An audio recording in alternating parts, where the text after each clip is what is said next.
Oi, gente, muito bom dia, muito boa tarde, muito boa noite. Sejam muito bem-vindos a mais um vídeo do Clique Inteligente. E esse vídeo é pra lá de especial e eu vou explicar por quê. Gente, desde que eu comecei o Clique Inteligente, eu comecei com uma intenção despretensiosa, uma coisa pouco comprometida, algo mais voltado para relaxar a minha mente, para fazer algo diferente do trabalho e de determinada maneira produzir durante o ócio, né? Ter um pouco de ócio criativo. E já tem, eu acho que um ano, ou mais de um ano que eu estou gravando para o Clique Inteligente. E cada vez mais, cada vez eu gosto mais desse espaço, né? Então, é com uma grandíssima alegria que eu consegui chegar nos 101 inscritos até o momento em que estou gravando esse vídeo. E eu já percebi que essa é uma das plataformas mais difíceis de conseguir engajamento, embora isso não seja um grande objetivo, né? Porque, como eu disse, isso aqui é um hobby, mas eu ter a consciência de que existem neste Brasil ou neste mundo, sei lá onde, 101 pessoas que gostam do que é feito aqui, que reconhecem o cuidado e a importância dos temas abordados no Clique Inteligente, é muito satisfatório, tá? Então esse vídeo é um vídeo especial de 101 inscritos. Se você ainda não se inscreveu, se inscreva, seja o 102, ou 103, 104.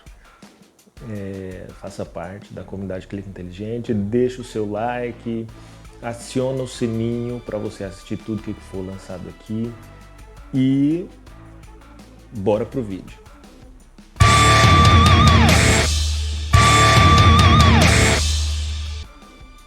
Então, pessoal, esse vídeo ele tem um gostinho de infância para mim e eu tô fazendo ele com bastante alegria porque eu tô voltando para um momento muito antigo da minha história. E eu lembro com riqueza de detalhes a primeira vez que eu assisti o filme dos 101 Dálmatas, aquele clássico da Disney, a primeira versão, a versão em desenho.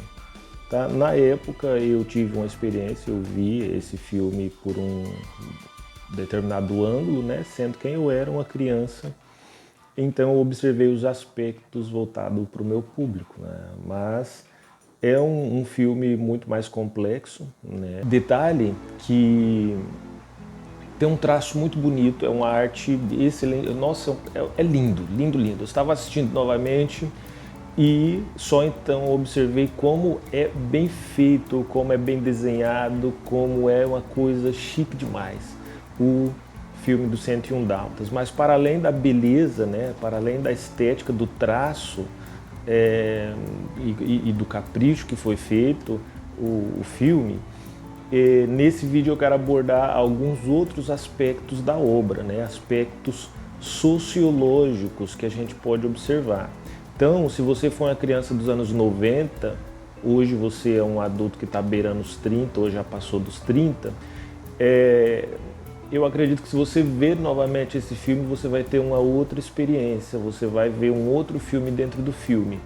E em relação a esse filme dentro do filme que eu quero conversar com vocês, né? Depois de um tempo a gente começa a observar questões sociais dentro do filme, questões de gênero, questões de classe social, questões de identidade, enfim, uma série de outras questões que estão subliminares no filme, passando ali pelos personagens que são os donos, né, o casal que são donos dos 15 dálmatas que são sequestrados e depois eles viram 101, né, encontram os demais no cativeiro. Mas os personagens que são o casal, dono dos dálmatas, e a icônica Cruella de Vil, não é? E é óbvio, teve releituras depois desse filme, de 101 Dálmatas, eles deram toda uma ressignificação para a personagem, que é a vilã, a Cruella de Vil. Mas vamos tentar observar o personagem original, né, que é essa vilã aristocrata e excêntrica, que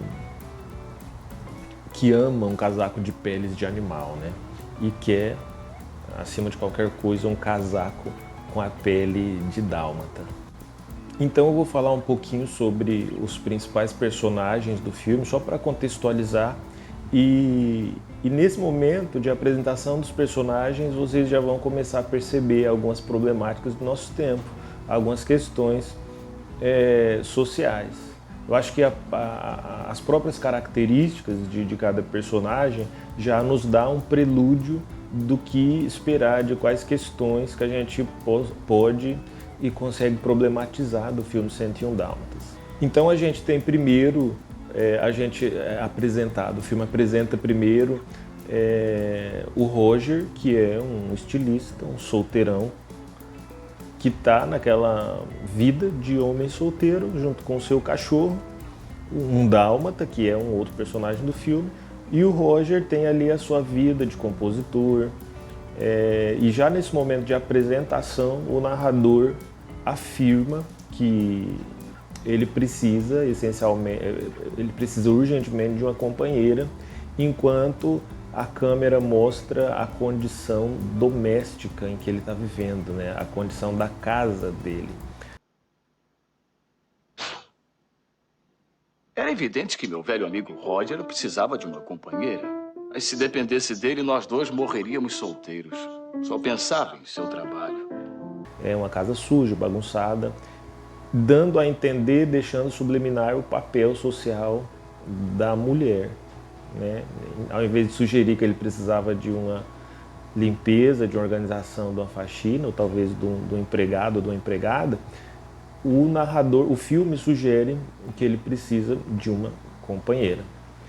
E é interessante que o seu cachorro, Pongo, ele está observando pela janela ali as mulheres, né, de Londres caminhando com suas cachorras. E é interessante, né, que as mulheres, todas elas, possuem cachorras.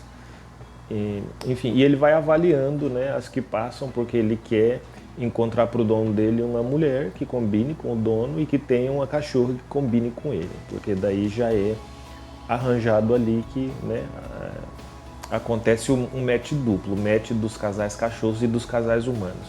Então ele encontra uma semi-aristocrata, nem tão baixa, nem tão gorda, nem tão velha.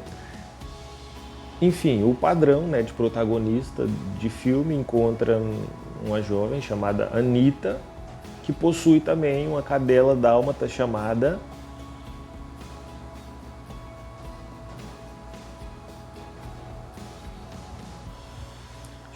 Perdita.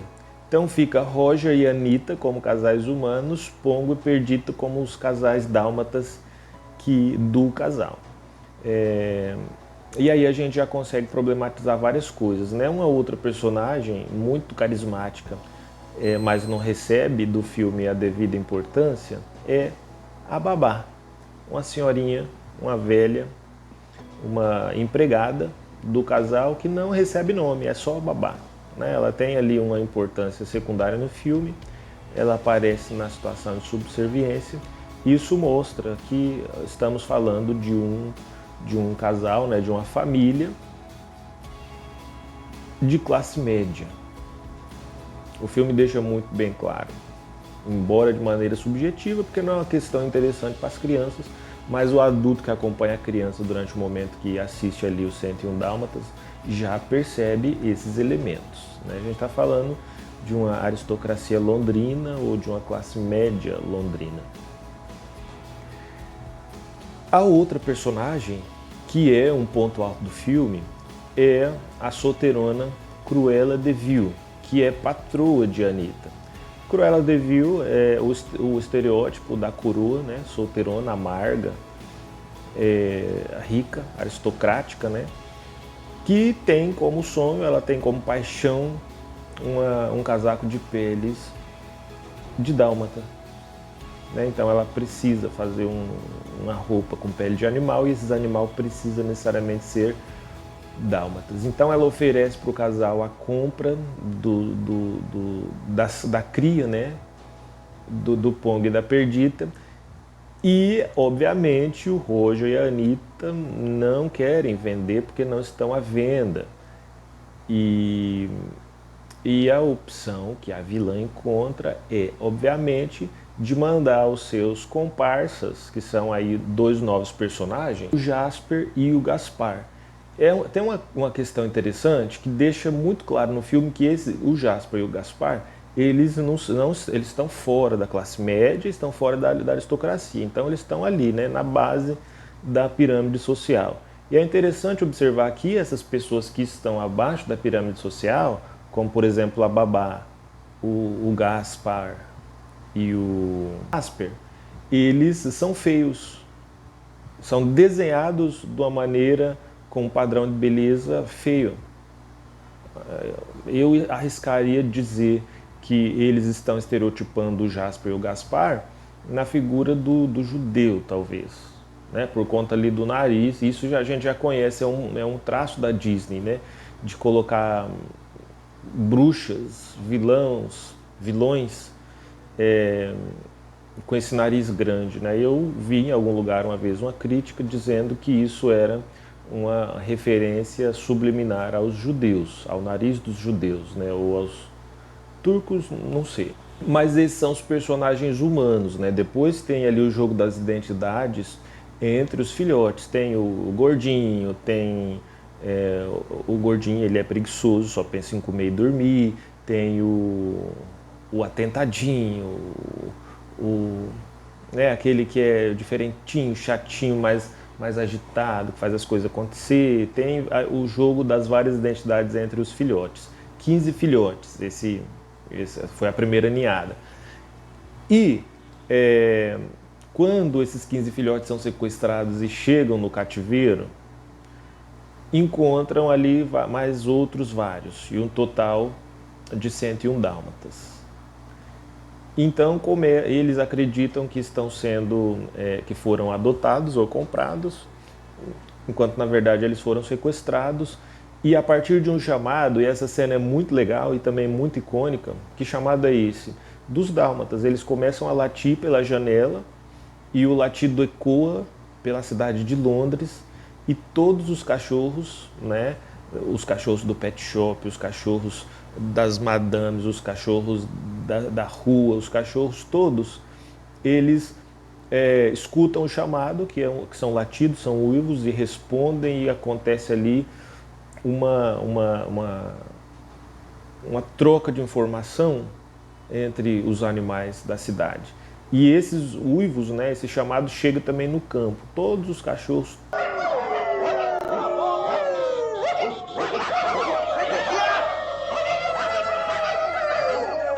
então começa ali a missão, todos estão conscientes, todos os cachorros das mais diversas classes sociais, das mais diversas raças, das mais diversas localidades, eles estão conscientes que 15 cachorrinhos foram sequestrados. E daí entra a polícia, que daí tem duas frentes, né? A frente dos cachorros, a frente dos humanos.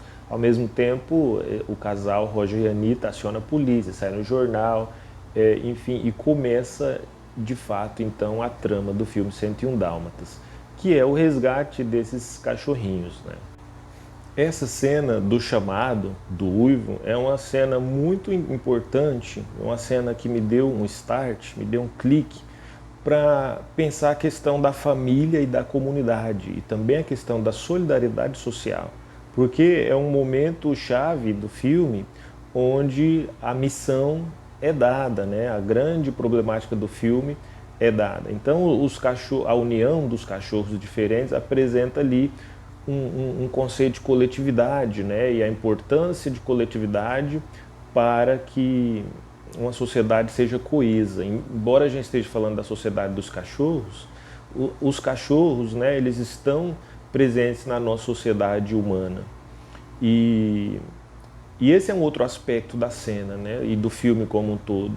É observar a relação entre humanos e animais, entre humanos e natureza, e sobretudo como os animais, né, como seres não humanos, estão inseridos ao longo do tempo na sociedade, e como a nossa existência social está atrelada à existência desses animais, né? A gente produz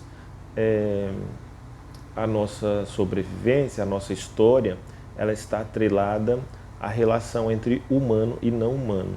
Se a gente pega, por exemplo, a pecuária, a agricultura. Mas é uma outra discussão, né, que dá uma degringolada. Vamos manter ali na questão do animal doméstico, porque a relação que a gente tem com esses animais é diferente da relação que a gente tem com boi, vaca, cavalo, galinha, pato, por exemplo. Um outro aspecto que é o tom do filme, que está do começo ao fim, é a questão de classe social e poder. Tem esses detalhes dessas questões que eu chamei a atenção, dessas cenas específicas do começo, que chama a atenção para as diferenças sociais da sociedade de Londres,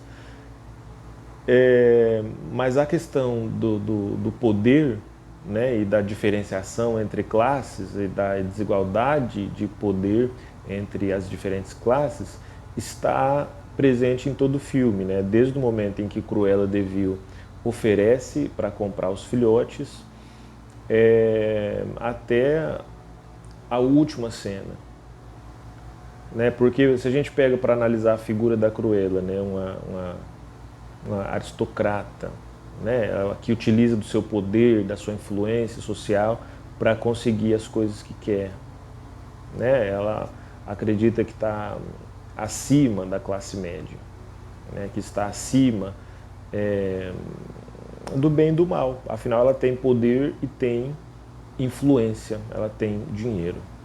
E essa figura da solteirona, né, da coroona, rica e amargurada, que conseguiu somente sucesso econômico na vida, é uma tônica muito forte da Cruella de Vil, né? Porque ela tem poder, ela tem influência e ela se apega nisso como se isso fosse o principal, como se isso fosse o essencial da vida. E a maior conquista dela se resume a isso. Enquanto, né, aí tem um outro estereótipo, enquanto a classe média e as classes baixas, com exceção dos capangas, né, da Cruella, a gente fala deles depois, estão num outro tipo de luta, né? Eles conquistaram ali um outro tipo de coisa, um outro tipo de valor, um outro tipo de riqueza, que é a convivência familiar, é a preservação dos valores. Isso mostra a luta deles durante o filme, né? A luta dos donos dos cães ali no começo para não vender, uma luta moral, sabe? Para não vender os cachorros, apesar de serem pobres e ter uma dificuldade de sustentar 15 cachorros e resistir, né? Não vender. E isso mostra, né, a luta em manter os ideais, de manter ali a própria identidade, não ceder a influência maléfica da diabólica Cruella de Vil. Em relação à identidade e conformidade social, isso é um outro aspecto que está muito presente no filme, na figura dos dálmatas, né? Lembra do joguinho de identidade entre os filhotes?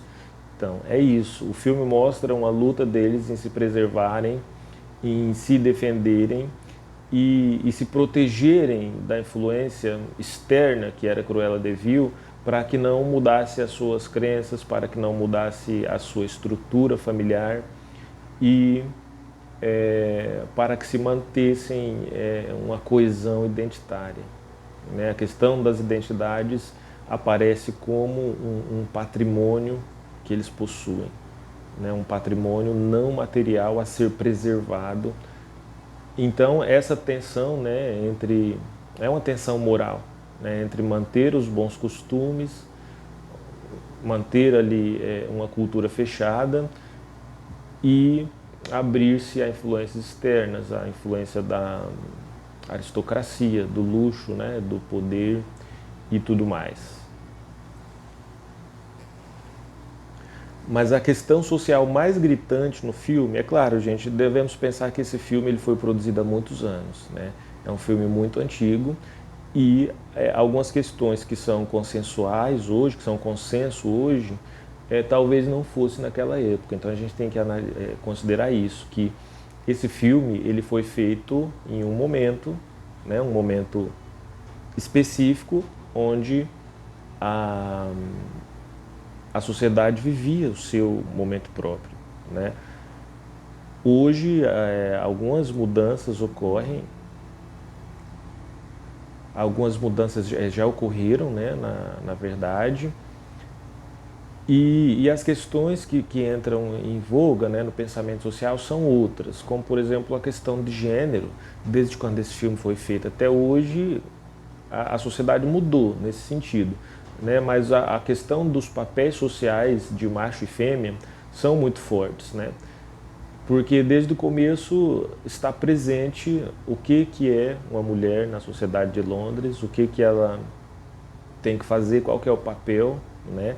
Que é esse papel mais de cuidado doméstico, de cuidado de filhotes e filhos, e etc. E por outro lado, os personagens homens ou machos têm ali o papel, esse papel que a gente já conhece, né? O papel de cuidar no outro sentido, de prover, de proteger, de tomar a linha de frente, e por aí vai. No geral, é um filme que reforça alguns estereótipos bem cristalizados ainda na sociedade brasileira de hoje,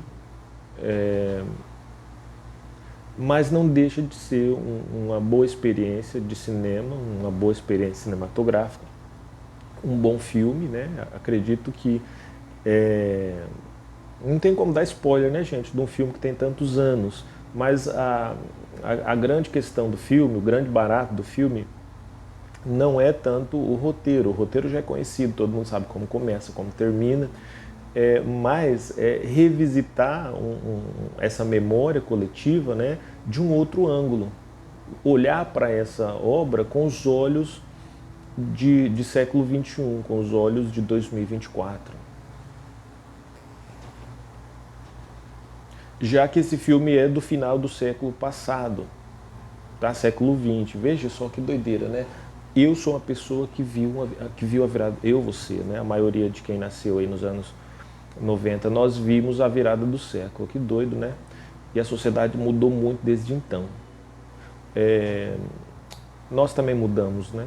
Embora uma parte de mim esteja congelada nos anos 90, nós mudamos, nós envelhecemos, e 101 Dálmatas é a prova disso, né? Porque a primeira vez que eu assisti esse filme, eu me lembro como se fosse ontem, né? Parece que passou tão pouco tempo e na verdade já passaram-se quase 30 anos desde então. Uma outra questão do filme, né, e que cabe a gente fazer análise é a questão do consumismo e os preços para seres não humanos, né? Claro, tem a crítica ali uma crítica à moda, né, que utilizava, ainda utiliza, mas era muito forte na época a questão das peles de animais, né? Então é uma crítica muito direcionada ali a uma aristocracia, à burguesia da época, aos ricaços, né?